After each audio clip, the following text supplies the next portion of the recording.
I'd like to show a quick video on how I make these sort of motor hooks that go onto your propeller through the little bush in the front. And minor adaptation I have here is this little curl here to prevent the rubber being nicked when you put it over the hook, which has happened before and cut the rubber and caused it to break. Now I have a selection of tools here that I use. This I found in Buffalo, upstate New York, in a jewellery shop, and I use it for bending the little circles.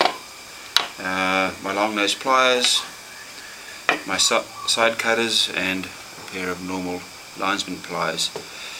Don't necessarily use them all the time, I might just sort of stick with one, but whatever.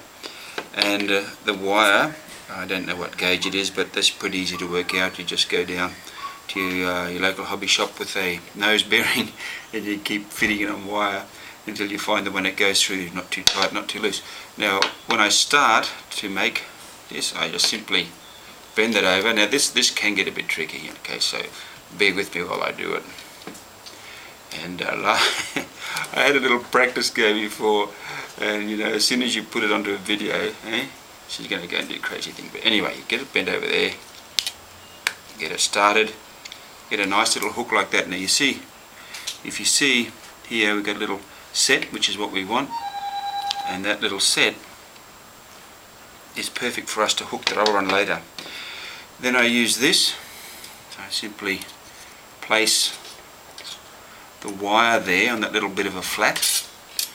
Slow movement. Okay, and then I turn it around this mandrel like that. Now I need to do this twice, and in this case you will go under the first time. That's okay, we can straighten that out later, and that's the reason for this little drawing here. I'll show you how I use that.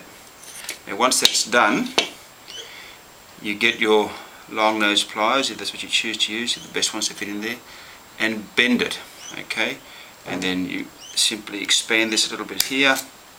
Okay, you can do all your preliminary straightening ups first, shall we say, but then the real test comes when you place it on your drawing. Now if you look at your drawing here, actually I got it first go.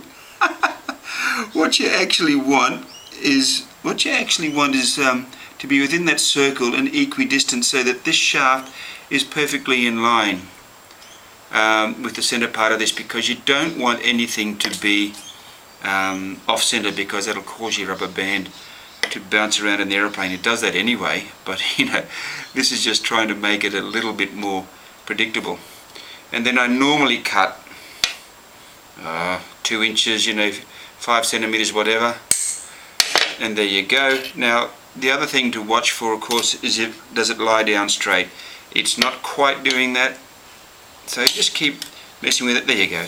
Now it's nice and straight, and that little hook there will stop the rubber from being nicked. Like I said, when it happens, this part here is perfectly in line with the center mark of that arc, and as you can see, when I go to do them, I end up making a couple, and keep them in my trimming box. Well folks, that's it.